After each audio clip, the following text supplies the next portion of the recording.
Debate. I'm your host and editor-in-chief, Shiraz Faruqi, and I'm joined, as always, by my brother, Zayan. What's up, guys? My cousin, Umar. Hey, everyone. And my other cousin, Samir. What's up? And today we got a very special guest. This is someone who's been on all of our podcast bucket lists, let's say, and it's none other than cinematographer, director of photography, the legend himself, Larry Fong. Hi, how's it going? So, Larry, just want to thank you in front of our entire audience for joining us. It means a lot. We have so many fans of yours. I think you saw because we tagged you in our big announcement for the podcast, and you probably saw everybody going crazy. So, we definitely shared that sentiment. We're all extremely hyped about this podcast, and I'm sure all our listeners are also hyped as well. Great, I'm happy to be here. So, I'm going to start this with something light. And, the last few days I put on Vero and on Twitter, I asked the audience that, do you guys have any questions for Larry? So there was one guy, you might know him. He's like an indie director. His name is Zack Snyder. Oh, yeah, I've heard of him. Yeah, so he submitted one question to ask you. So I think we should start with that just to, break the ice with Zack Snyder's question. So Okay. Zach asked me to ask you that how did you get so sexy?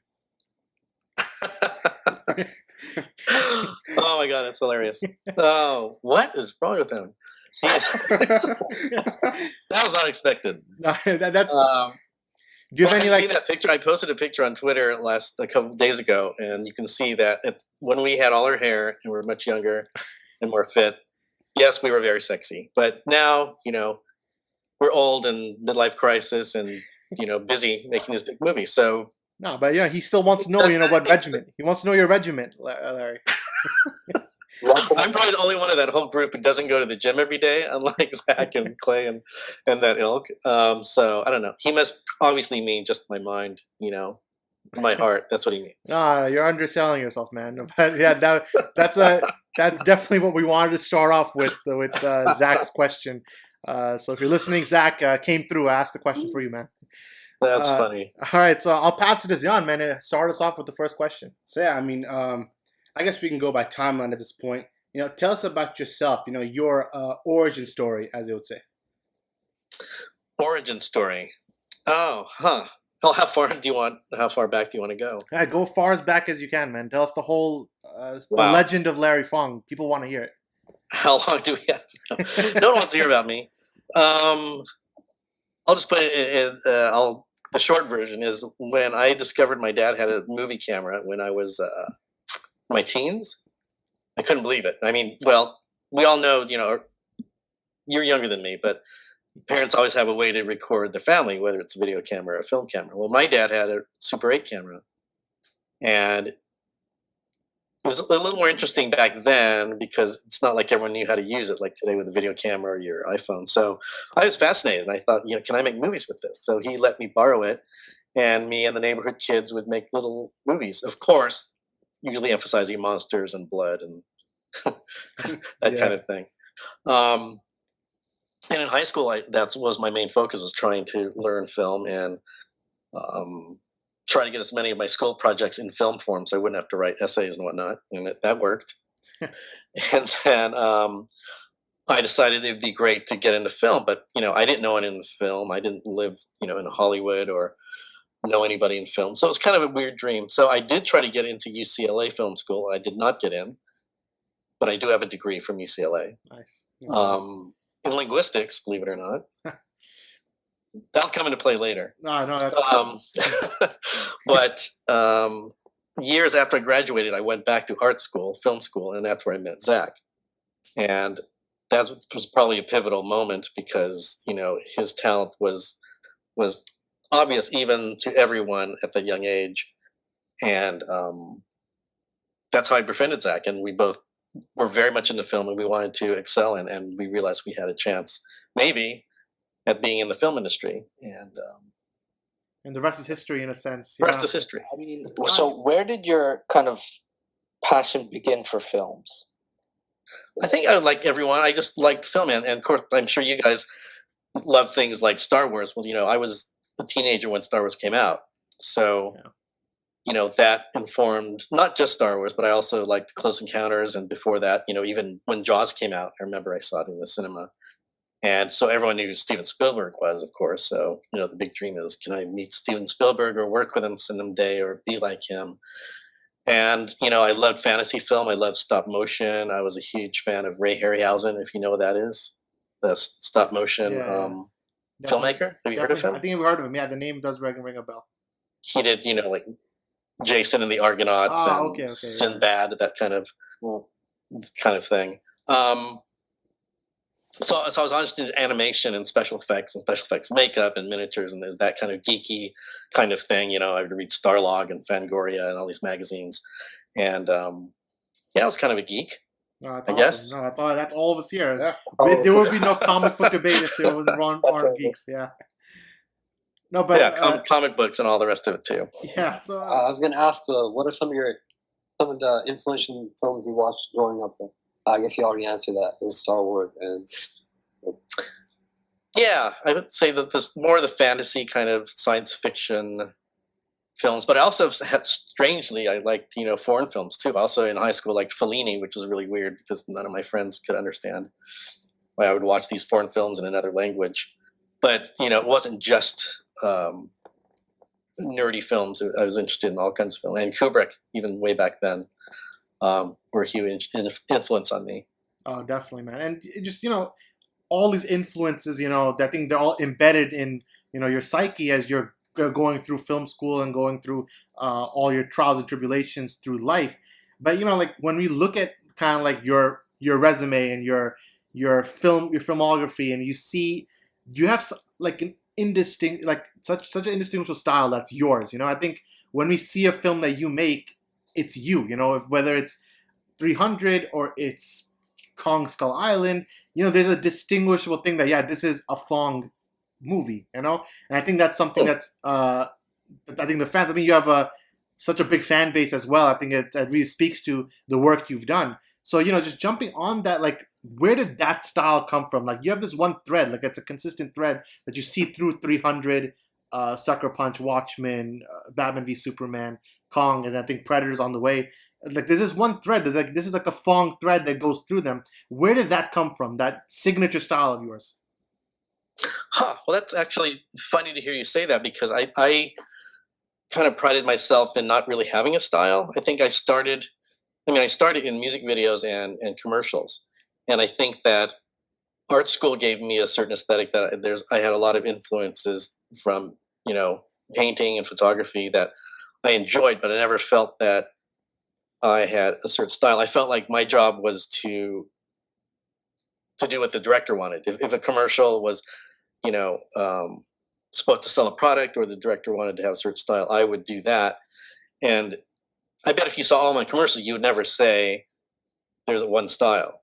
You'd probably say, I can't tell who shot what. Then maybe then maybe a better question just to more specify. I think your films with Zach, then since you had that director and DOP relationship with him for so many films, I feel like the films you work with him, there is a style consistency in a sense, because then when you look at films where he does it without you, like Man of Steel or Justice League even, then that does not look like your style. Like right away when you see a Man of Steel shot or a Batman v Superman shot, which one is yours and which one would be Mokri's, Oh, I see what you're saying. With Zach, yeah, definitely a style. Because anytime you work with somebody, you're going to have the collaboration will come in different forms. And since I'll have to say that us going to school together and be very good friends, and through all the years, we developed a shorthand for sure on the set.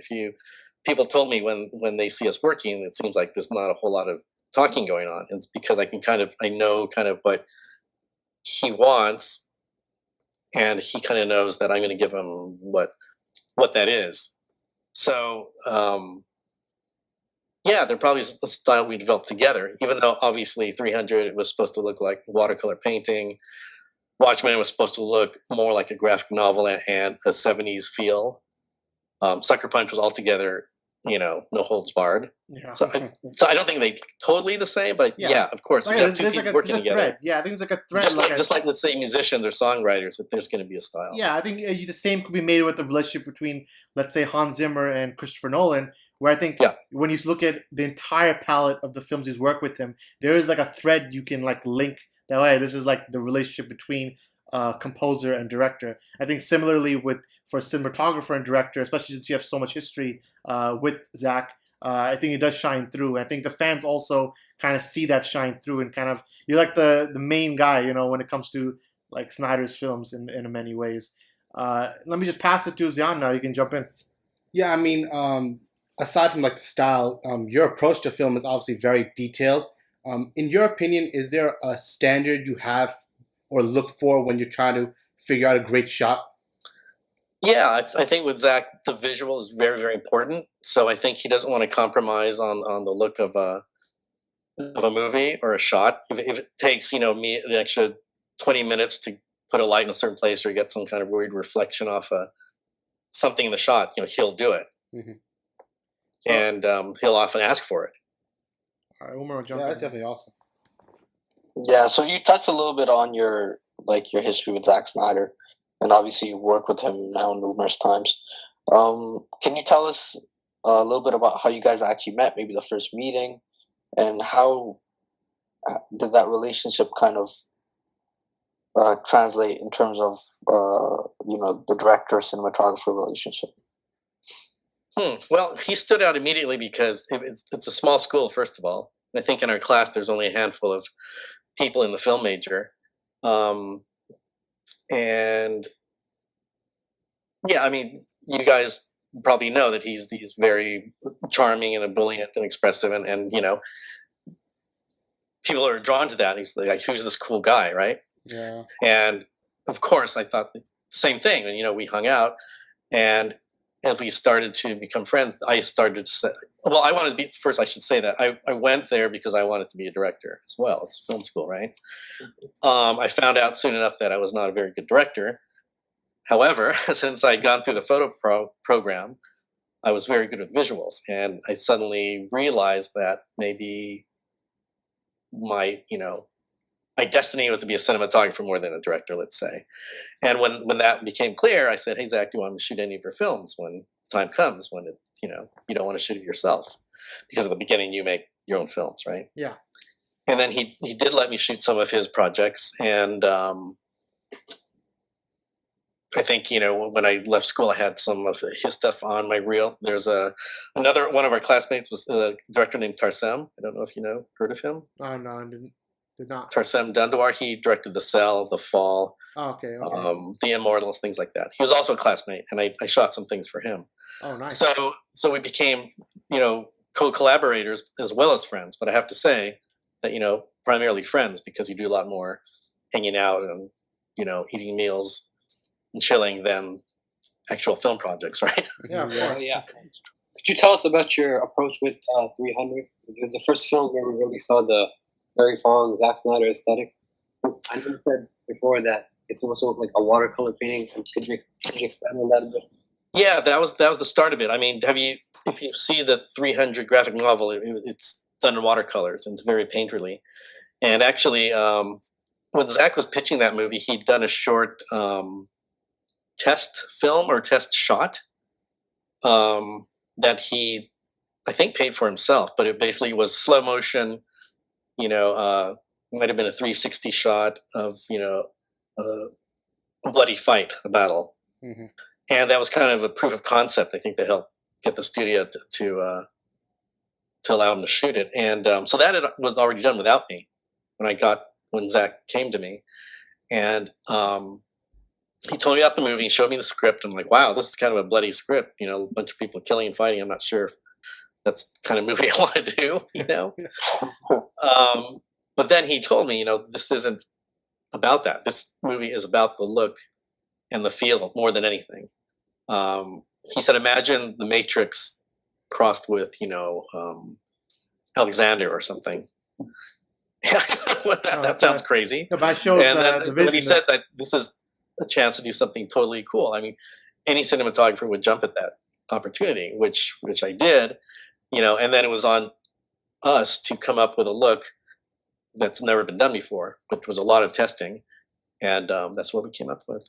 No, definitely with 300, it is such a unique looking film. I think when it did come out, there was literally nothing like that ever before. So I think you guys definitely accomplished your goal. Yeah, I mean, even to this day, it's one of the most uniquely styled, one of the most beautifully shot films. Yeah, and it aged beautifully as well. I mean, when did it come out? 2007, I think, right? Or might have missed a year. But yeah, it's to this day you can put on a clip or watch the film, and the aesthetic shines so beautifully you couldn't tell if they came out today or if it came out 10 years ago. So that's a very thank you. Yeah, that's one of the best things about these kind of films, because they feel so timeless, and definitely a huge part of that is the direction that you put in and your visual style and your creative vision as well, mixed with Zach's.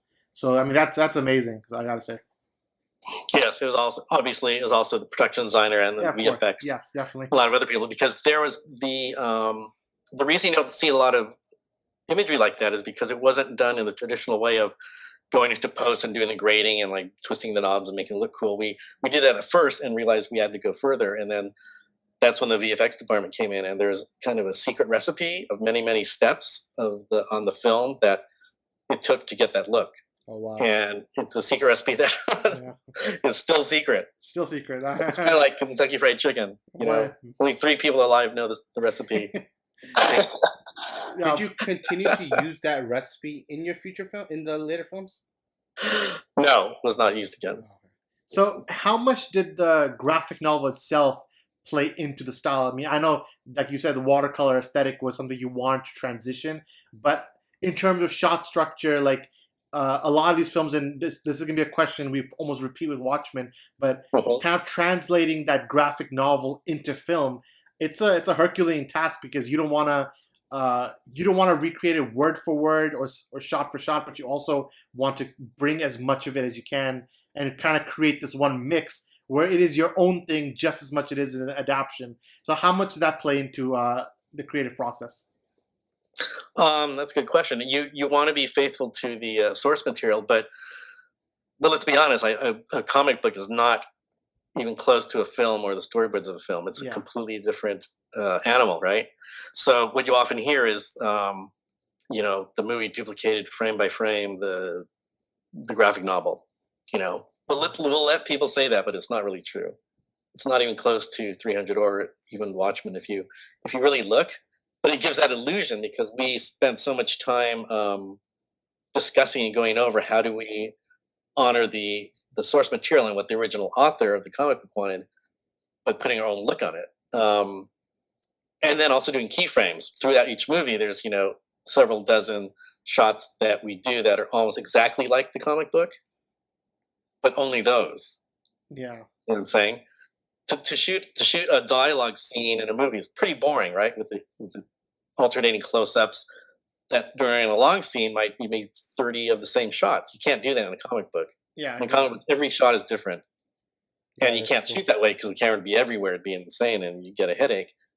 So it has to be this weird hybrid of the tradition of what we call movie coverage and structure, but informed by the feel of the comic, if that makes sense. No, it definitely does, yeah. Yeah, I mean, it definitely is a challenge, but you guys just ran with it. Yeah, no, you guys did a great job with it, I gotta say. Yeah. Thank you. So let's move forward in the timeline, and let's look at, this is a big one. This is the one that has countless fans, and many consider it to be the greatest comic book film of all time. I've heard it from many people. Let's talk about Watchmen a little bit. So again, why don't you run down your story of how that project came to be, and what step did you get involved in? Were you part of it from the get-go, or did you get brought in a little later in the concept stage? So tell us your story in relation to Watchmen. Well, it wasn't too long after 300 came out and a success that Zach expressed that he's going to be doing Watchmen, and he very kindly asked if I'd be interested in shooting it. And that was really intimidating because I got to say that not only knowing about the novel, which is the mother of all graphic novels, I think that's inarguable. Yes. But also, since it was going to be $100 million shoot and over 100 shooting days, and don't forget, like 300 was my first studio film, and to go to that Yeah. at that point in my career was huge and crazy. So there was a lot of prep in for Watchmen. And the trick, I told Zach, this is supposed to take the 70s. What do we do with the look? Do we want it to look like the 70s?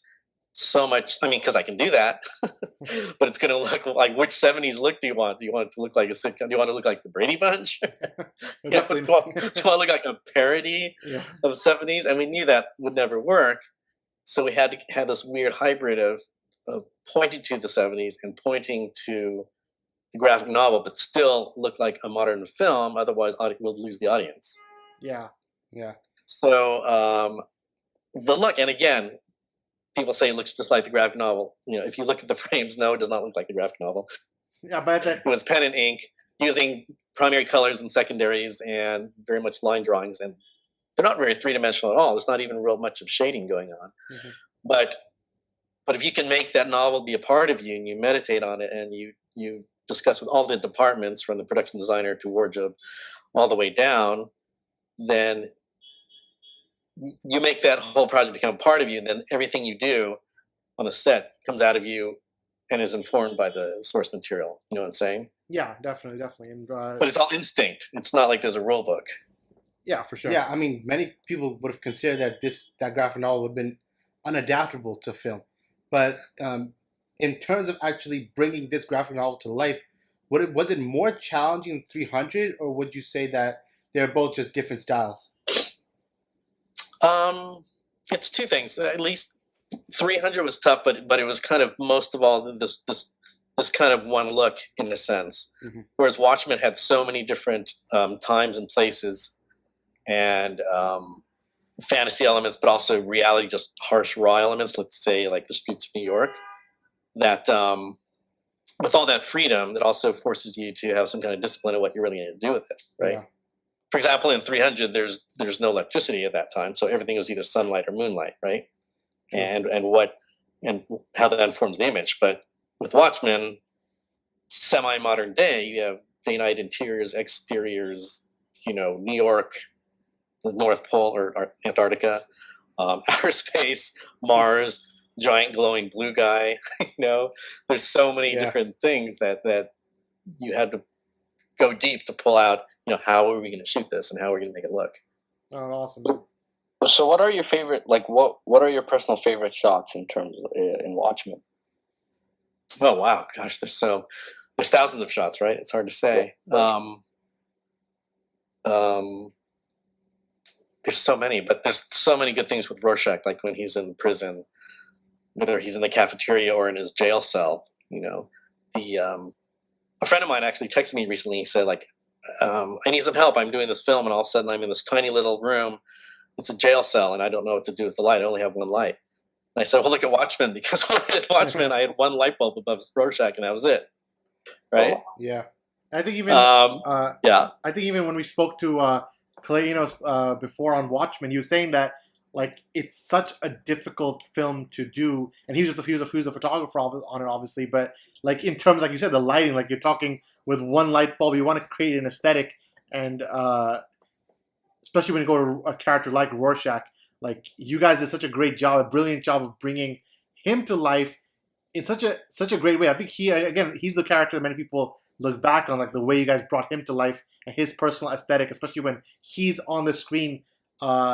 I think outside of third act, but everything the first, second act for sure. Every time he's on screen, even the whole aesthetic changes. It seems so. I think that was a very interesting thing on your part, and it actually translates to Batman v Superman, which we'll cover later on the road.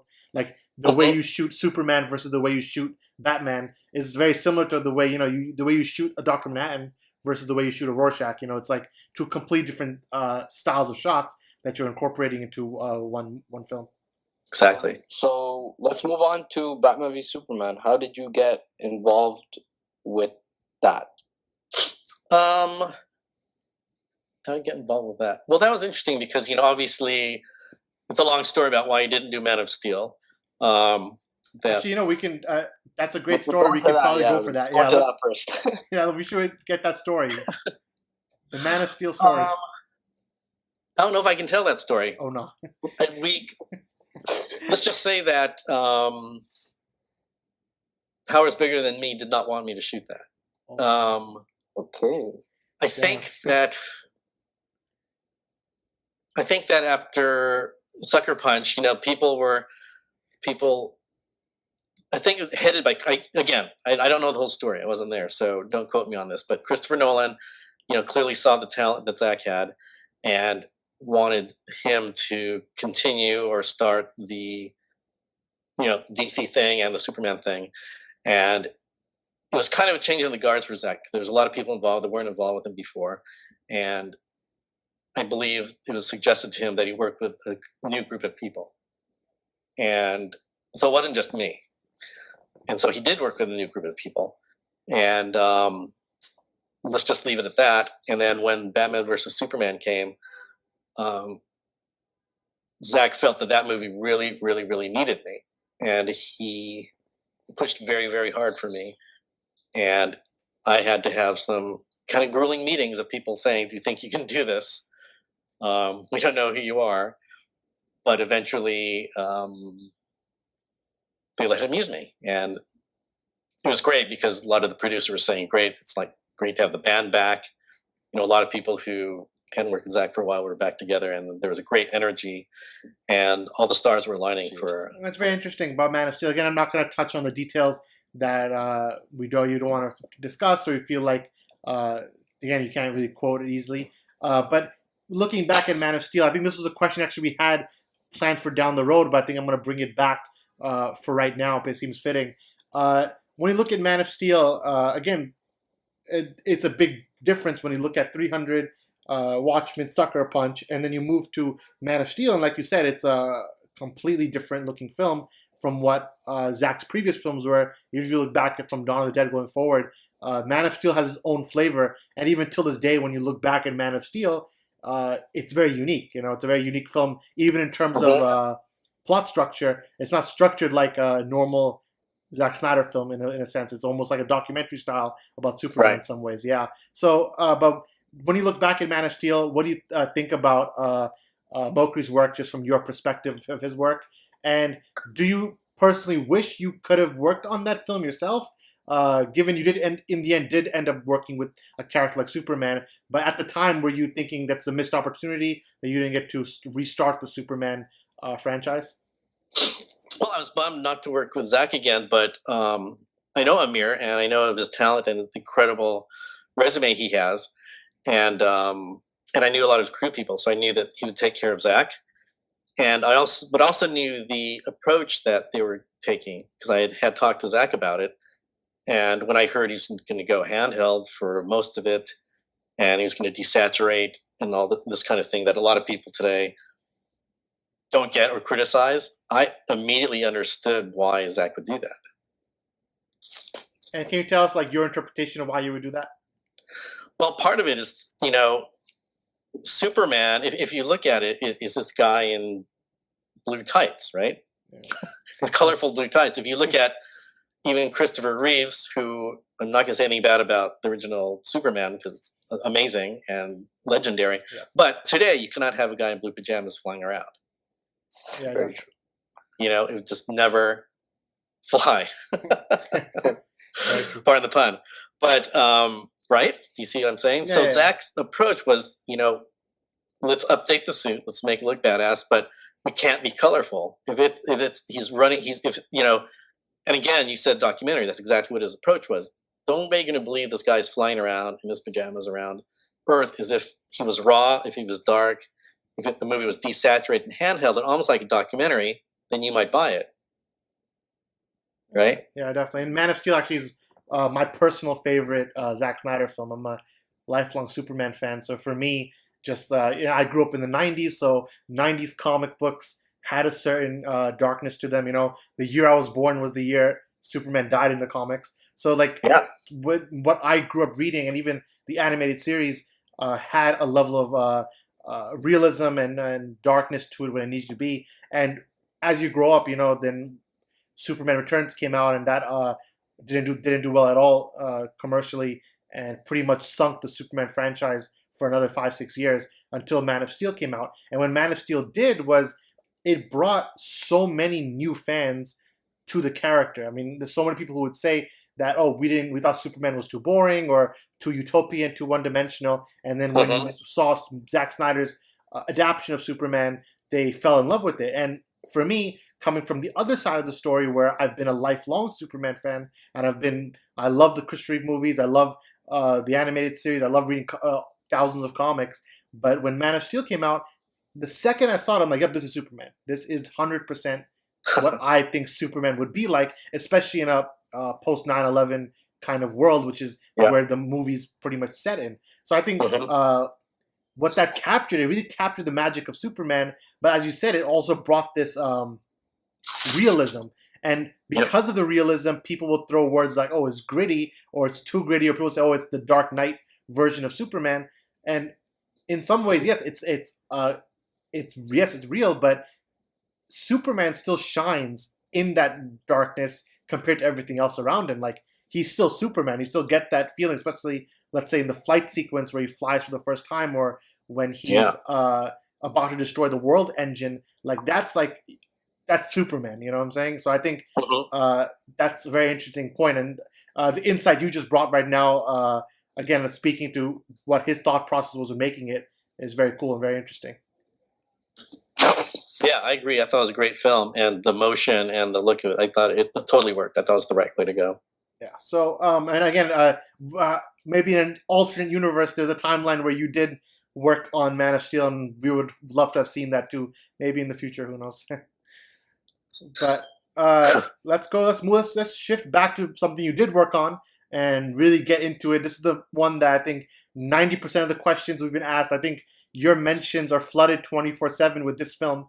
So, it captured something in the pop culture genre, and that's Batman v Superman. So I think, Umar, you asked him about how he got involved, right? Yeah. Yeah, that was interesting because at the beginning, it was going to be called Man of Steel 2. And, like, oh, wow, okay, I guess I am doing a Superman thing. Thank God that it was established because it was so extreme with the handheld and everything. Zach goes, okay, now that everyone's fallen in love with Superman, we don't have to go with that. Because I thought, am I supposed to make this look like a mirror stuff? I don't know if I can do that. He goes, no, this is a new thing. Yeah. And I go, but it's a sequel. He goes, well, not really. We can do whatever we want. And we are gonna do whatever we want. And so our references were not to watch Man of Steel, but not ironically, this is how Zach works. He presented me with these books with hundreds of photographs of amazing fine art photography that influenced him, and on an aesthetic level that he wanted me to meditate on. And I wonder where those books are. eBay? Hello? Where are those? I have them somewhere. But so it was exciting for me because he said we're going to be doing a new thing. That's crazy. And you said that originally the film was called Man of Steel 2. When did the shift happen from Man of Steel to Batman v Superman? When did that name come about? I was not in the writer's room, obviously, but a lot of things were being written, and I think things were being changed, and can't remember if Batman was there from the beginning or not, because I didn't read the original for the first, drafts. But I don't know, actually. No, but so how was it for you finding out that not only do you get to work with this monumental character that is Superman, but also Batman as well in your first time? Well, I was glad because, I knew that it would have been cool just to do Superman, but when we have Batman, who's almost like an arch nemesis, then I knew that was this yin-yang, black and white, positive, negative aspect that immediately tells you conflict and drama.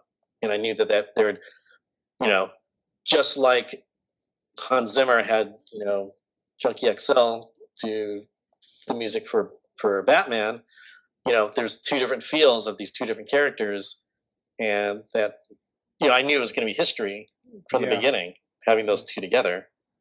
And I knew that's going to be a great challenge. Around that time, did you also know that Wonder Woman will be making her debut to the big screen? Oh yeah, Oh I wow! did. So you're gonna handle the Trinity all in your first shot. That's amazing. Yeah, that was cool.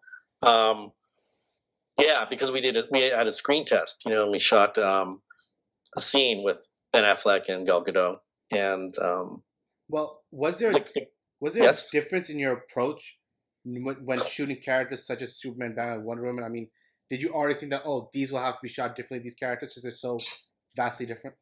Oh yeah, I mean, I kind of had a plan, but it's not 100% because obviously, what if they're all together in the same shot? Yeah, that's true. I mean, but it's not so different. Like there was a special sauce or recipe or lens for each person, but it's an aesthetic and it changes. You can push and pull that. It's elastic, right? So Yeah. obviously, when Superman's at home, you're gonna have a different feel from Bruce Wayne in his laboratory or Superman at night flying around, and also it's a different feel from Diana Prince, in her hotel room. Yeah. And different from when she's in her uniform and fighting. They're going to be treated in different ways. Can you speak more about the fine art aesthetic that Zach used? The what? Sorry? The fine art aesthetic that Zach used. Oh, well, as you know, we went to art school. So, and Zach was a painter even before that when he went to art school in England. And I've been painting and drawing and dabbling in different arts since I was a kid. So it's not just like we want to make this movie look like blank movie we saw last week. Our influences are drawn on different artists and painters and photographers. We both have a great collection of photography on our walls and art books in our libraries. And so it may look on the outside like comic book movies, but I don't want to sound obnoxious and like we're artsy fartsy, whatever. But that kind of thing is important to us. No, but actually, you don't sound like that at all because that's literally what Batman v Superman is.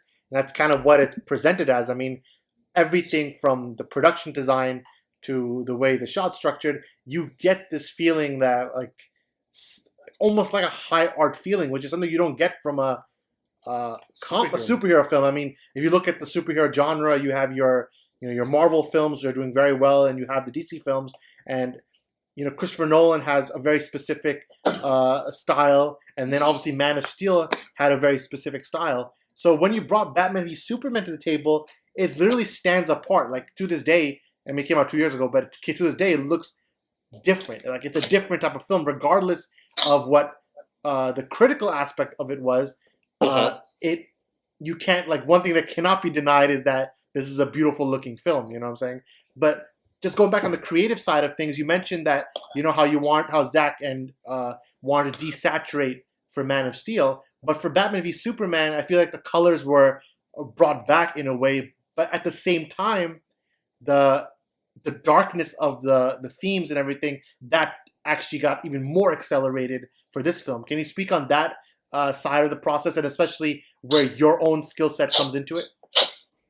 Yeah, I mean, desaturation is always good, but I think it was to a lesser degree. But also, if you have a scene that's predominantly a color, then it's hardly dark and dull and colorless. Yeah. If you look at, I don't know, like the nightmare sequence. Yeah, exactly. It's completely golden. And yeah, it's a little desaturated, but I think it's an overused term because that thing, there's just gold all over it, right? Yeah.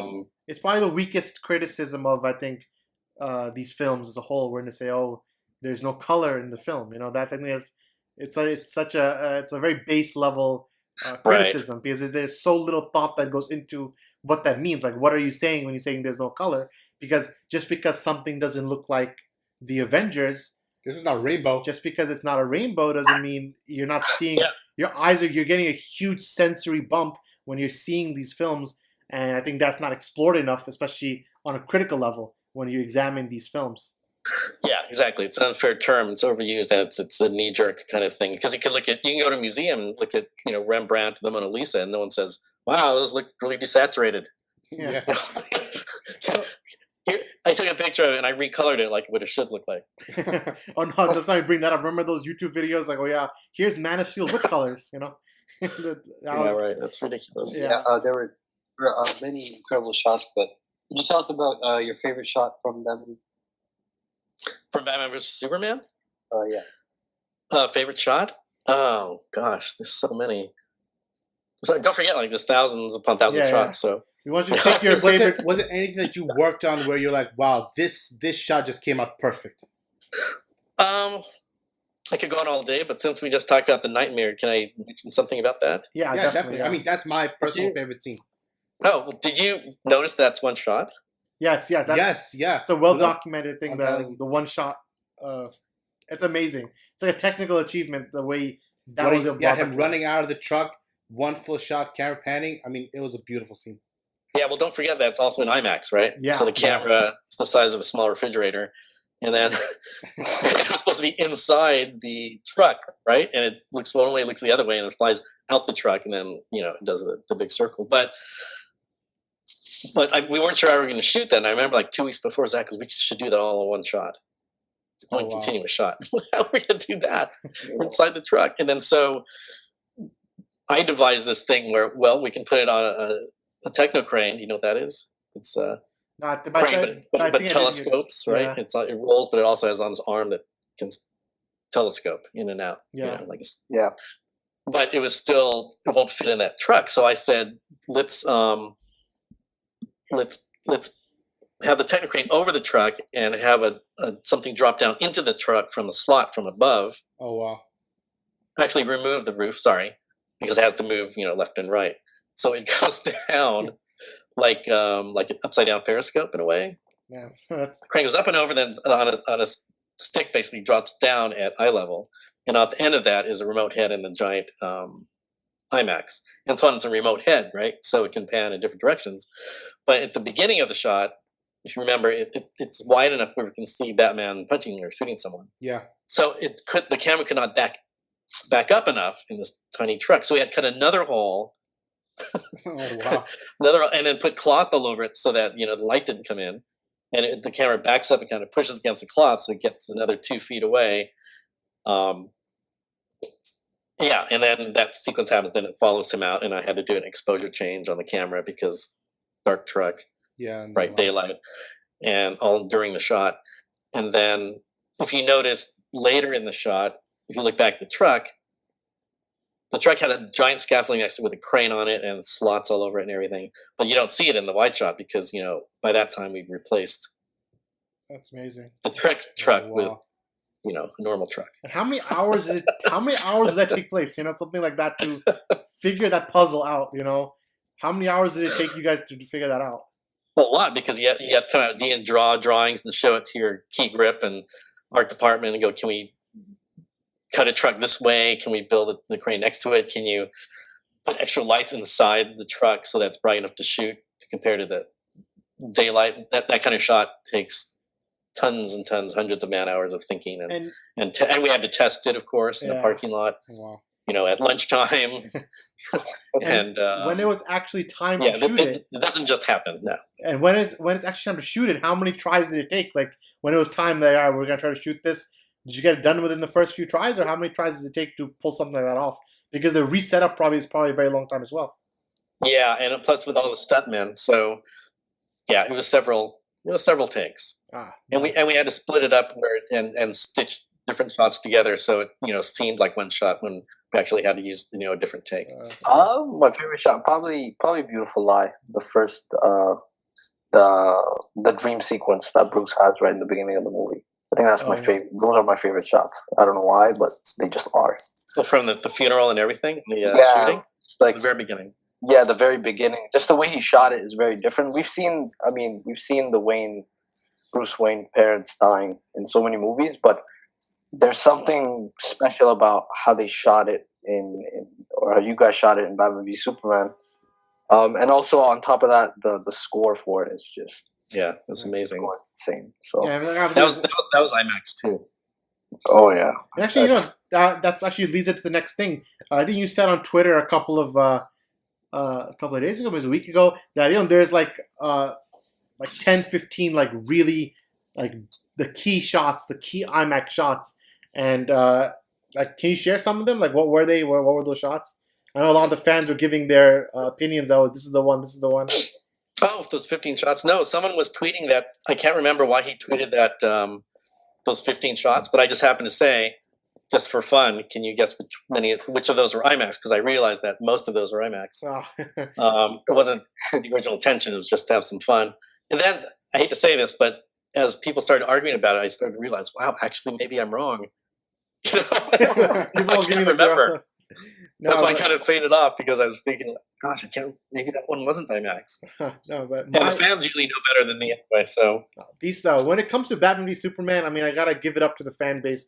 They like dissect this movie, scene for scene, shot for shot. There's nothing that's left unturned when it comes to Batman v Superman. And still, did you see that feed on Vero? Yes, yes, we were previous references. Yeah, we were. That's crazy. Yeah, that was an amazing achievement as well. I mean, it speaks to how unique and how great this film really is.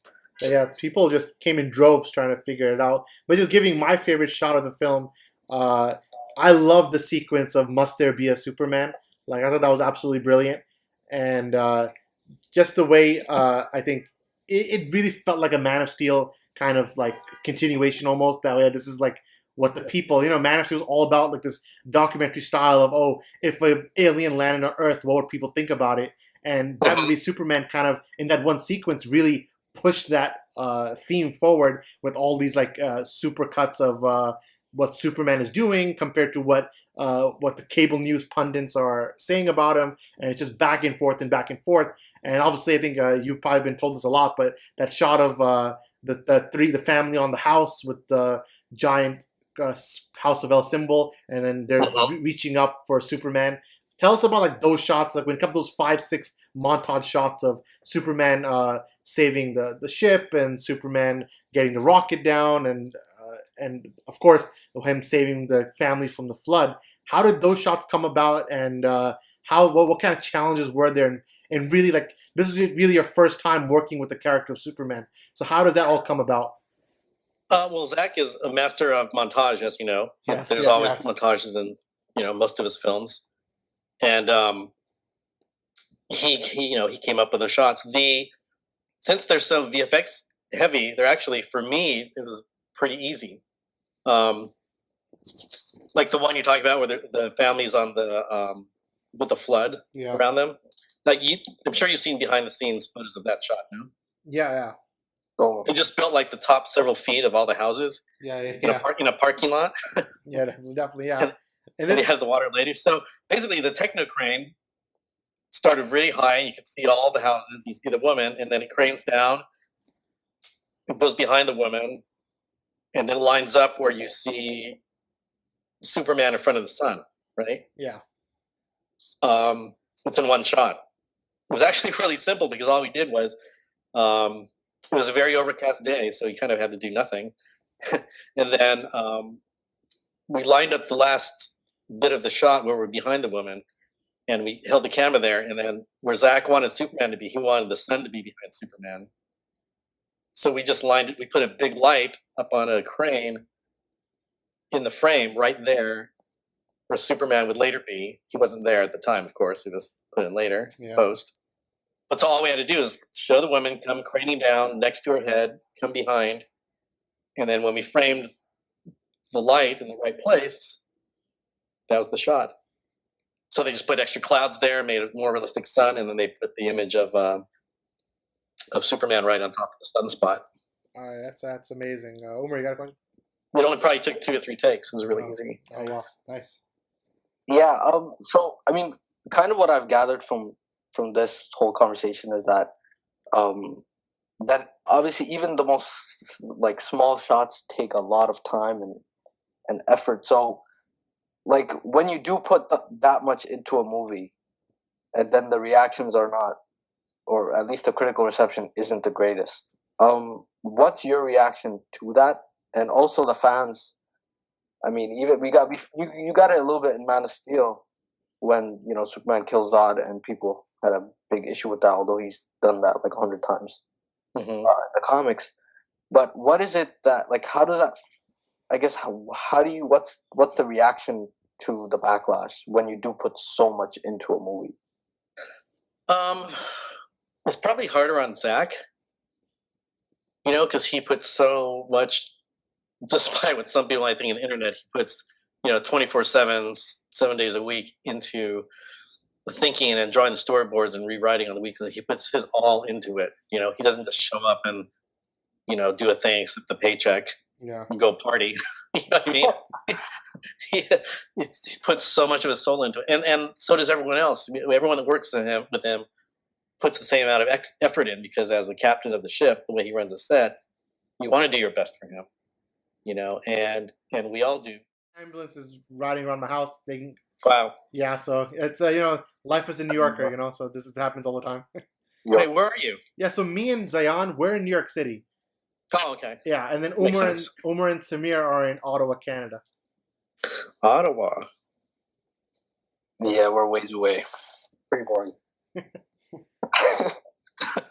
Not that far. You can take the train up. Yeah, and they're actually coming down to New York this weekend for a wedding. Oh, fun. Yeah, meet up again. So you're saying about does it hurt? Yeah, it's kind of disappointing. I mean, a lot of people say, okay, the imagery is good, for the most part, other than the desaturation and dark, BS comments. Yeah, But it kind of hurts because, I put almost a year of my life, including my whole crew, living away from our families and making a lot of sacrifices to make a movie like that. And everyone has their opinion. Does everyone have to love the movie? Of course not. But it's like your baby, and you put a lot of work into it. And, visually, I feel like me and my crew killed it. So when you hear things about it, it kind of hurts. But to be honest, the weirdest thing, I've never really talked about this, but the weirdest thing is when, and this has happened a lot, I'll have a stranger come up and say, Batman versus Superman really sucked, but don't worry, what you did was great. It looked really good. It wasn't your fault. Oh, wow. And then, I listened to that for a while and go, okay, well, thanks. But then the more I thought about it, I thought, no, I'm not going to accept that, because everyone's working towards a common goal, right? Yeah, Yeah. of course. And Zach's my brother. I'm not going to go, oh, yeah, he did a horrible job, but I didn't. I just did my job. That's right. Yeah, that I is- don't accept that, because if you make a baby together, then you're proud of that baby, and you can't really divide it up, I'm overthinking it, but No, you're 100% right, because Yeah, you're right. I mean, the whole cast, the whole team, you put so much effort, so much heart into this film. It's just one whole thing, one entity. yeah, exactly. That's what I'm saying. I think even us as fans, I think the fans that really do feel that the movie was really, really well made. And of course, you have not so much of a controversy, but you have, two cuts of the film where, the studio decided, or maybe even it was Zack Snyder, whoever it was, but they decided to release, a cut in theaters, which didn't do so well. And then there was many people that when the ultimate cut or the ultimate edition came out, people were like, why in the hell wasn't this released? But I think with Batman v Superman, there's this weird thing where even the fans that really love the film, they feel like they own it, in a sense that they really want to defend it. They feel like it's an obligation on them to kind of defend it. So you really do have, I think the fans really do love the films that you guys have made. Yeah, but it's interesting you say that, because he's had a director's cut on pretty much all his films, right? yeah, Yeah, I think 300, I think. outside of Man of Steel, I think, and hopefully Oh, okay. Jesse gets one, yeah. But yeah, the other outside of those, yeah, most of them had it. Right. But there's a lot of reasons the studios have, besides, sometimes it's reaction, but also sometimes it's running time, right? Yeah, I think yeah, that that's a big thing. Yeah, I can't remember if this was part of it, but I know that if you show a film in IMAX, it can only be so long, because the IMAX film platters in the room can only hold so much film, physical film. Oh, wow. You know what I mean? And I I heard think there's- also, like, with these movie theater chains, they, like the studios sometimes feel the shorter the film, the more film timings you can get in. There's that so too. cutting out half an hour from Batman v Superman, or let's say if in the future they mandated Justice League only be under 2 hours. So these kind of things, people make the case that it was just purely a business thing, that they want to just put out the product, whatever product comes out. All that matters is how many time slots can we secure to get the most revenue in the end. Yeah, simple economics. So that might be part of it. I don't know. I think even from a business aspect, I don't think it makes the most sense. I mean, you can have more timings, but if the critical reception, if the critics are gonna lose their brains because you're chopping up the I mean, film. you can tell that from Justice League. Right. It was a Yeah. shorter film than Batman v Superman, but it made like a hell of a lot less. Yeah, I mean, no money basically. So, but Do you think the reaction the Marvel movies get made an effect on the BVS reviews? I'm not gonna pretend I understand anymore because okay. I don't. You know, It's I all, see a film, and the films I like, no one seems to like, and the films I don't like, everyone likes. So I kind of there's a disconnect for me. So I can't even pretend to understand, yeah, how it all works. that's fair. That's fair. Between 300, Watchmen, Sucker Punch, and Batman v Superman, what was your favorite film to work on with Zach? What's the favorite one to work on?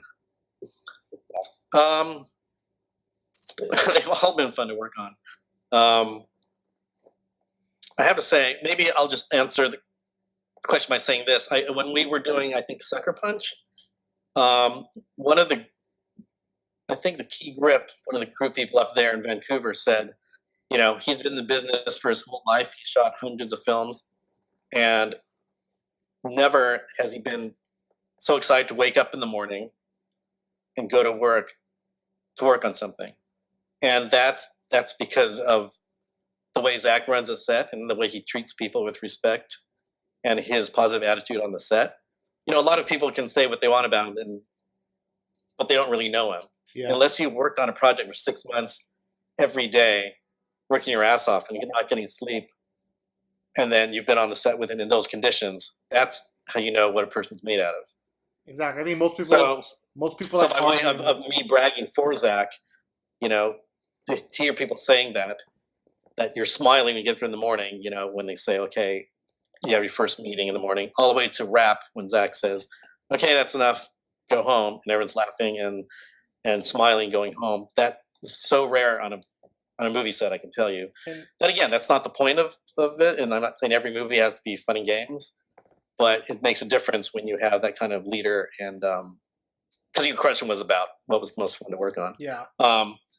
It's definitely unique and rare in this industry. And honestly, that speaks to, Zack Snyder again, that if you take any account from any of the actors he's worked with and his close friends, such as you or Clay or his crew, everyone just speaks, the highest.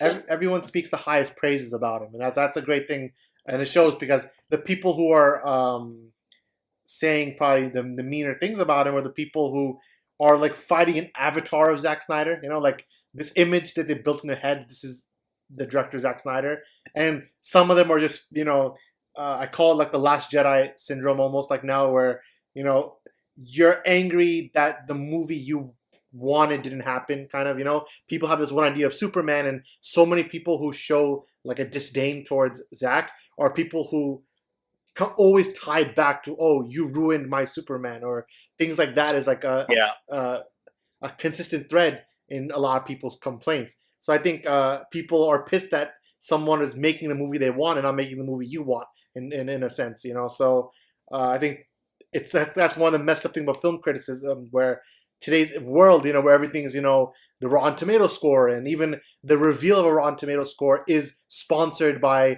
5 different companies. So the whole idea of film criticism has changed and evolved or even disintegrated in a way where what the artist wanted to convey no longer matters. It's more, what did I want and what did the public need at a time like this, and that supersedes what the artist's own vision is. That's kind of like my own spiel about it, but that's kind of what I think about it.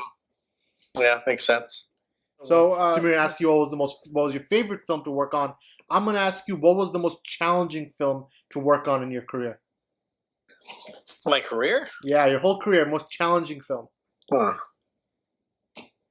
I think Skull Island might be that, because we, it was on 3 continents. I've never done that before in a film.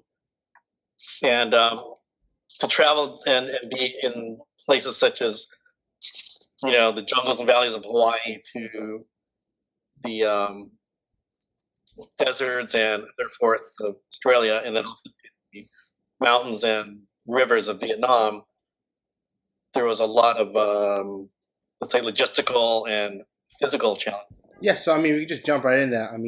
So tell us your work about Kong Skull Island. I mean, you helped bring this character, who we've seen over almost a century, into life again, but in this incredible scale with this amazing power. I mean, what was the process in that? I mean, I think of like the one like beautiful shot where the helicopters are flying and you see this gigantic Kong standing in front of the sun. You know, like what was the process in bringing those shots to life? Um, well, that shot was pretty easy because that's an all CG shot, so I had nothing to do with that particular shot. but I know what you're saying. The aesthetic, once again, like the director, he had many references of how he wanted the film to look like photographically, and also films, obviously, Apocalypse Now. Um, and that's really bold because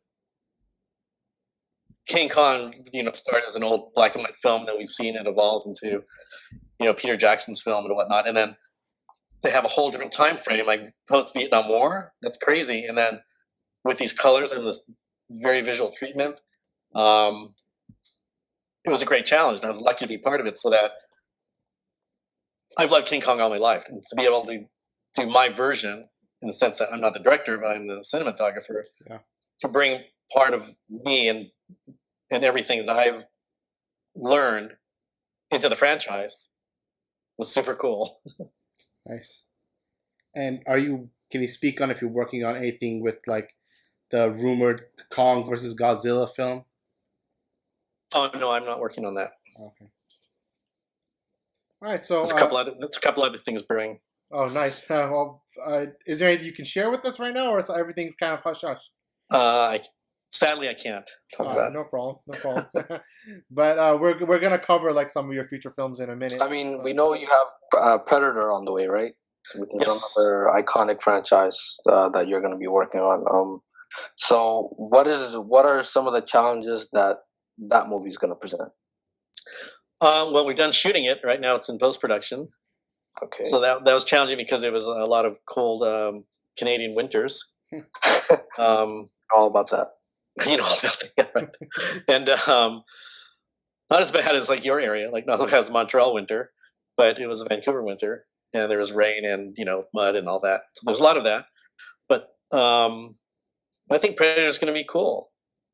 I got to work with Shane Black, who's legendary, Yeah. and his work, and he's incredibly fun to work with, and an amazing cast. So that's coming out September 14th, maybe. Yeah, September. Yeah. So and I'll be doing the DI and the color correction in maybe 2 weeks. So exciting to see what we do with it. So still stuff on the way. We're all looking forward to that, especially because you're in it, and of course Shane's a great director.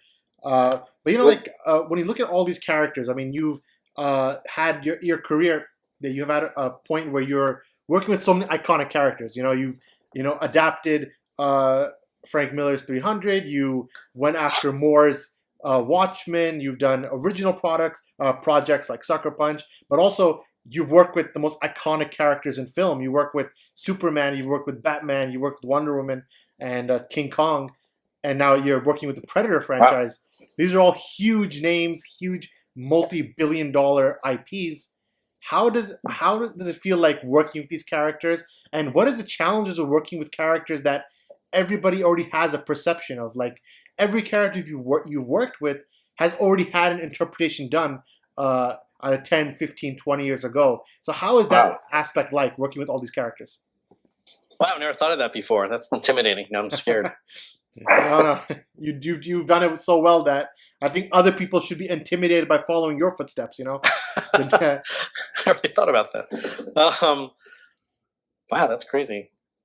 Yeah. Well, I mean, there's good and bad. When you have something that people are so close to, like Batman or Superman or the Predator, there's bound to be comparisons, right? And so there's sometimes can be negative things, but whenever you have the positive things, then that overshadows everything else, because it's, I wish that not every movie had to be a sequel these days, but that's just a fact of life that, yeah, I guess we run out of ideas. It just happens. Oh well. So, if you have to be part of that, then you might as well do like the best job you can, and hopefully it's not a disappointment. in the end, like I was doing my job and doing the best job I can, and then you have to just see what sticks, right? Would you ever consider working like with comic book films again? Is that something that you would like to do? I know you definitely. I mean, even if you were in talks, I know you probably can't talk about anything. But would you like to work in the same kind of sphere? Yeah, I mean, sometimes I think, wow, I'd really like to do something else, but the fact is, like, it's happening. I mean, you see the most incredible directors and writers and actors doing comic book films. So no matter what you think of that, it's what's happening right now. Yeah, and you can't deny it. it's So the, it can probably happen again, despite what the internet misinterpreted my phrase a couple of weeks ago about saying I'm probably not going to work on another DC film soon. yeah. But who knows? Well, some of that was interpreted that me saying I'll never do a DC film again. Well, how I'm the not spin sure how cycle, that happened, but you know how the spin cycle works, Larry. People have to spin it. It has it's to be funny spin. then, right? Yeah, and everyone spins their own way. You'll have one. Collider will say this, and comicbook.com will say that. So with the same one 3-word sentence that you said, 10,000 different stories will arise. All clickbait. Funny. It's still funny that you gotta they're get the even clicks. reading that and commenting on it, so I'm not complaining. I know people that work at DC. Like, why would I say that? Yeah. But definitely from the four of us, we definitely would love to see you work with these iconic characters. I know it's comic book debate, so the main passion for the four of us is always with the superheroes and the comic books. So, would you ever consider doing a Marvel film? Trying your hand in that side of the world? Sure. Like, I've talked to them about things. Things have come close, and again, there's things that I can't talk about. Oh, I don't think they really care. I don't think there's like DC or Marvel cinematographers. That's crazy. yeah, but I think you're like, again, like you are a very famous cinematographer. I mean, you are the guy that a lot of people, when you look at, comic book cinematographers, your name comes up so much because you've done yourself two of the most like unique looking films in the comic book world. And actually three, because 300 is technically a comic book, you could say, graphic novel. So 300, Watchmen, Batman v Superman, that's a trio that I think you can take to the bank compared to any other superhero cinematographer. I mean, you have a resume that speaks for itself, man. Yeah, I never thought about that. Thank you for putting things in perspective for me. So, we have some questions from our fans, from your fans, of course, who want to ask you things. So let's run down it. Umar, you have a question from the pool of fan questions? Yes, I do. So let's talk a little bit about Justice League. Okay. I don't know if you've seen the movie. I don't know. What was your reaction to the movie if you have seen it? And also, obviously, fans are going crazy about wanting a specific cut of the film, and there's campaigns, and it's almost like a war online. So what do you think about that? And also, so did you watch the film, first of all? And the rest I didn't, and for a couple of reasons. I don't see a lot of films, number one. But number two, people are saying, like, you don't want to see it. And then also, since, full transparency, trust me, you do not want to see it. Okay. But there's so many films I haven't seen, and it's not for any reason. But but also, I don't know the whole story, but it seems like Zach, kind of got the short end of the stick. I don't know how to phrase it, but it seemed like some unfair things happened with Zach over the whole making of the film, and that kind of bums me out, and I don't want to be bummed out when I see the movie. When that's all I'll be able to think of when I see the movie.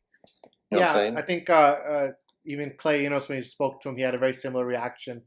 I think all the fans do, and it's unfortunate because so many of us were not in the inside in the know at the time, specifically the four of us, and you eat the spin in a sense, because a lot of people are saying, oh, there was significant reshoots, but at the same time, every statement that Warner Brothers made officially about the film was that, oh, it's minimal reshoots, it's just some pickups, it's no big deal, it's 100% Zach's film, and that's what we were being fed the latter part of 2017. At the same time, there were reports coming that, there's significant reshoots, but because of how the DC franchise is and the DC fan base is, everybody kind of wanted to give WB the benefit of the doubt at the time.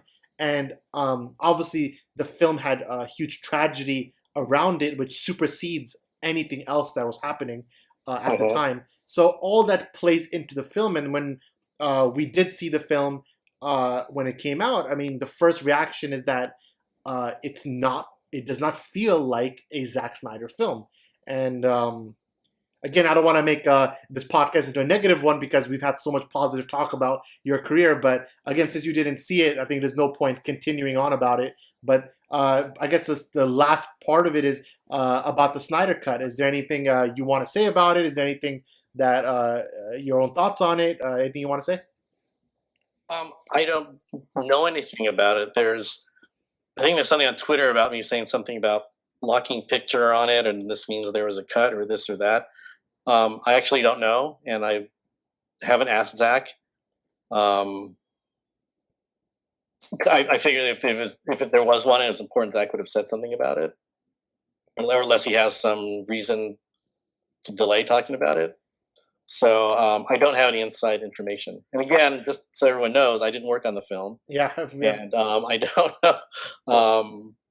And so I wasn't there for any of the drama or anything that really happened. But we could speak on this aspect of Justice League. The fallout of Batman v Superman, and with Justice League shooting so soon after, what was your part of the project? Is there a reason why you weren't involved? Was it like a Man of Steel situation again that popped up? How come you weren't able to work on Justice League? Or was it because you're working on Kong? Yeah. Well, it was. I mean, I was in talks with Kong, as I've been in talks with a lot of movies, and then they wanted to go really quickly, and I hadn't heard back about dates on Justice League, and I don't even.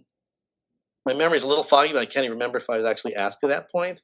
But I do remember calling Zach and saying, this movie, I do need to pay the bills, and I need to work, and there's this movie. And I remember Zach saying, we don't have solid dates on this. We're still working on that. And so I think he gave me his blessing. He goes, if you have to do that movie, it'll be fine. Go do it. So that's kind of how that happened. So do you think that, do you feel like, you, in a perfect world, would have liked to work on that movie at that point in time? Obviously, things changed so much, like a lot of reports of how the script might have changed very soon after Batman v Superman came out, that WB had a very reactionary moment after, where they made a ton of changes, made a ton of different behind the scenes stuff to create what people like to say a Frankenstein film in the end, where it's like there are bits and pieces when you watch Justice League where yeah, I kind of see the thread line from Man of Steel and Batman v Superman, but then there's 80% of the film which is this looks like a huge apology letter to everybody who didn't like Batman v Superman, which stung fans the wrong way. It stung the creators the wrong way, I'm assuming, and that's kind of an unfortunate situation, because obviously we just spoke for a good half an hour about how much detail and intricacy went into Batman v Superman, and of course we spoke about Mokri's work with Man of Steel. And to see that all kind of just smorgasbord down into Justice League, and that finale of the trilogy that was kind of wasted, it's just a sad thing to see, Yeah, it seems sad. But let's move into something a little more positive. We have a few more fan questions we want to throw at you. So Zion, you go. If you had a time machine, which iconic film would you have loved to work on? Oh, wow. I think it would have been great to work with Kubrick. Oh, any specific film of his you would want to work on? Some people would say maybe it's not such a great thing to work with him, but 2001 was very pivotal in my life. So maybe 2001. Do you have any tips for young cinematographers looking to join the industry? Well, wanting to join what? Join the industry. Join the industry. Yeah, I would say shoot as much as you can. I know it sounds silly, but way back when, you couldn't shoot all you can, because you'd have to rent a 16 millimeter camera or even 35, and the costs are so prohibitive. But now everyone has a DSLR, you can borrow one, or even an iPhone. You've seen what Zach can do with an iPhone. Yeah. So there's really no excuse of what you can't say, oh, I don't have the right equipment or enough lenses or enough whatever. You don't need anything. You just need to borrow someone's camera, and I bet everyone has a computer, which means you have Final Cut or even iMovie or whatever to make a short film. And I'm just surprised how many young people I say, well, make a little short movie or something. And then like a year goes by and I say, have you done that? And they're like, no. And then, well, you just ask, like, how do you become a filmmaker? You make films. And if you can't get it together just to even make the tiniest film of two people talking, it doesn't have to be monsters or explosions or special effects. I mean, it's not a singer writes songs and sings, right? Yeah.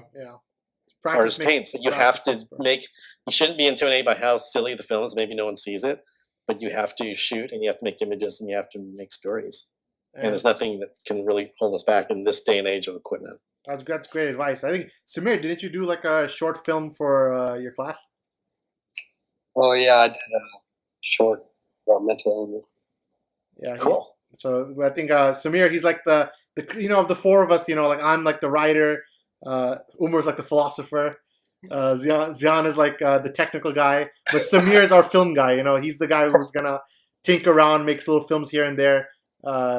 From the four of us, so he's like that. He's that guy of our group. Well, you guys got to get together and do a film. Oh yeah, imagine, yeah, that'd be very interesting. It was Very interesting. Yeah, I think interesting is the best word we could possibly use. Oh my god. We're like always fighting each other. No, but I'll get the next fan question. Let's talk about the most expensive haircut ever filmed. Which would be Lex Luthor's haircut in Batman v Superman, filmed in IMAX. Can you just talk about that process? Who decided to be on IMAX? Why was it in IMAX? All those questions. Of course. Well, we talked about Zach and his montages, right? And so that whole montage was all in IMAX. That included the haircut. So of course it had to be in IMAX. That did make us all laugh. Most expensive haircut. That's so funny. And it was not easy to do, but that if you look, what's bummer about this whole IMAX thing, especially that sequence, is that I don't know how many of you saw it actually on the big screen. Yeah, we all did. Yeah, IMAX. on 70 millimeter. Yeah, IMAX. Yeah. So you did see it where it like changed shape and got gigantic. Yes, big and all yeah. that? We saw it, the aspect ratio changing. Oh, nice. Yeah. Because guess what? There's probably only a handful of people that have seen that. And if you recall, it wasn't just about being a big image. The photographic quality of those lenses in that format gave this amazing intangible quality to those images. Yeah, I think me and Zian and we saw it. I don't know if you've been to this theater in New York City, the IMAX on Lincoln Square. It's actually the largest IMAX screen in the country. Really? Is here, yeah. And we watched Batman v Superman on that screen in 70 millimeter format. And let me tell you something. It's like it's an experience, We're out of body. It's out of body. Yeah, we come out of theater. We're like, what just happened, And that was like our 5th or 6th time seeing it. We saw it in that format. So it was a completely different movie. Like watching it, like what the hell? Like what do we just see right now? Especially like all the times the nightmare sequence in that format is like something else. Mm-hmm. So that was amazing. And if you're ever in New York, definitely I would say try seeing a movie in that theater. Oh, I'd love to. Yeah, but that was. It's just sad that if you haven't seen that, it may never be shown again in a cinema, and therefore that quality, that feeling, I don't know if will ever be seen again. It's super sad to me. So do you have a specific camera or lens like combination of choice, or does it vary from film to film? It varies from film to film. I primarily use Panavision, and some sort of their lenses. The last 3 films have all had kind of custom designed lenses that were made just for me. Mm-hmm. So that has a lot to do with that. That's awesome. I'm sure you know all about flares. It's great that people have put on the table where the normal person on the street knows what a lens flare is. But when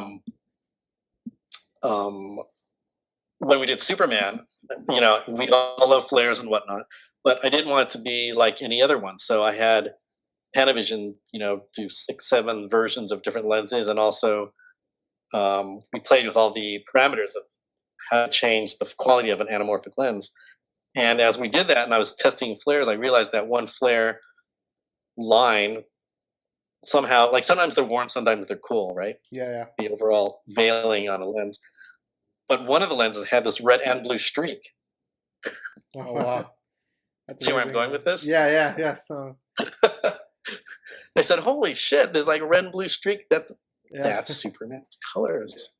So it was meant to So be. I go, we're using that lens, that flare combination recipe, and I don't know if no one's ever really seen that or noticed that, but for you guys, if you look carefully, not every shot, obviously, but a lot of them, the lens flare is red and blue.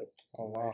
And actually, a lot of people, attribute like lens flare to something like it's a style that J.J. Abrams uses in a lot of his films. Like, and you worked with him on Super 8, right? Yes, So how was that experience like? that's great. I've known JJ even longer than Zach. Oh Strangely. wow. I think I've So known Zach for 30 years. I've known JJ for over 40 years. that's crazy. It's crazy how you built all these relationships 40 years ago, and now all three of you guys are so accomplished in your individual areas. That's amazing. Who knew? What are 3 films you think should be a must-watch for everyone? What 3 films are must watch? Is that what you said? Yeah. Oh, 300. No, no, none of my films. Gosh, what 3 films? Like, if you had to recommend 3 films to someone on the spot who's never seen a movie in his life, you'd be like, all right, this is the 3 films you got to watch. Well, sadly, it's gonna be boring. It's like film school answer, but Citizen Kane. All right. That would be your number one. First option. First time Citizen Kane, Nice. and it's interesting to see like how many of your listeners have seen these. I had to put Kubrick in there somewhere, but before that, I'll say like Apocalypse Now, All right. and I'm gonna say 2001, just because those are all bizarre films that Nice. people probably don't have time to see. They're all long films. Yeah, long films, but it's a worth it experience for sure. So just reiterating it, it's 2001, Apocalypse Now, and Citizen Kane. Those are your 3 films. Nice. So I think that might be all the fan questions we put in our list. I think we covered basically everything, right? So again, Larry, just God, thank you so much, man. Like, to say that for the 4 of us, I mean, when Comic Book Debate started, we were just kind of like just a Twitter page, having fun with it. The website started a little later, and trust me when I say that it wasn't even in any of our dreams that we would be one day talking to you and actually dissecting these films. So it's honestly an honor from all of us. Yeah. It's very for us. It's big. This is like for us big time. Like we're talking to the Larry Fong right now. Like it's a pinch me moment. So all credit goes to you and your work. You've done an amazing job impacting so many of us and so many fans. So a big thank you to you, man. Oh, it's my pleasure. It's always good to know that I have friends on Twitter. I have a couple enemies that you know about, but by and large, I mean, I don't get to go on that often. But when I do, and there's really positive, feedback, and positive energy from the Fung army, it means a lot to me. Yeah, so we're all big fans of yours, and like I said, even Zack Snyder got into it. He wanted to send a question in, so I think we got everything in there for you. Cool. Yeah, big thanks from me as well. You're welcome. Batman v Superman for me is like the greatest movie ever. So thanks, man. Your work on that obviously is incredible. So big thanks from me for coming on. And as Shraz basically said before, we never in our wildest dreams thought we would be sitting here and talking to you. Yeah. Well, Zach has to come on, right? Yeah, that's on our bucket list. We gotta get the big man to come on. Yeah, maybe you can put in a good word for us. Yeah, Larry, put it. Just teasing you. Probably like wait a year or so, and then Yeah, I think he actually is he always is liking everything. He follows all of us on Vero, all 4 of us. So he's always so he's always saying small things like, "Oh yeah, well, you guys are the dream team." He gave us some compliments that we hold to our heart. And that's cool. So one day, it's also on the bucket list. I understand. Yeah. I mean, just it's been an honor having you on with us. I mean, we couldn't have even imagined this was possible. It just Oh, we it's just had my a great pleasure. time dissecting everything with you. It's fun. I'll see you on Vero and the social medias. Yeah, you're connected to, I think, me, and you're connected to me on Twitter and on Vero, right? I don't know. Yeah, I think you are. My assistant do all that. Your assistant. No, I'm kidding. I'm kidding. Yeah, so you can get myself. You have myself, but if you want to get Zayan, Umar, and Samir, when I put the thing up on Vero, I'll tag everybody in. So if you want to connect to us, that'll be very big time as well. Okay. Thanks for taking the time out to talk about this. Ah, Oh, you're welcome. And next time, if you ever find yourself in New York City and we're here, definitely lunch on us. We gave the same thing to Clay and we ended up having a great dinner with him and his wife. So of course, if you ever end up in New York free, we can always just give me a text. We'd love to take you to dinner or lunch or something. Yeah, I'd love to. All right, sounds good. All right, Larry, thank you so much for joining this podcast. It's an open door for you, man. If you ever want to say you want to come on to the podcast any other time, talk to us about anything, the door's wide open. Predator's coming in September, so you want to come back, we can talk all about that. We'd love to do a Predator follow-up with you and really just... Okay, that'd be fun. Yeah, really dissect that film when it comes out in September. So definitely, anything like that, you can always reach out to us. I mean, getting you.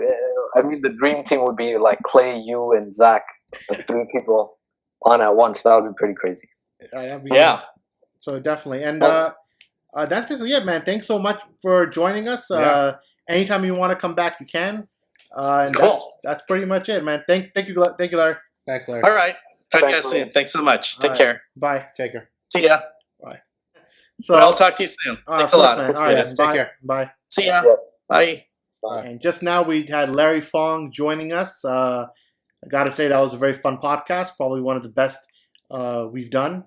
I guess kept you for a while, so let's end it here. We got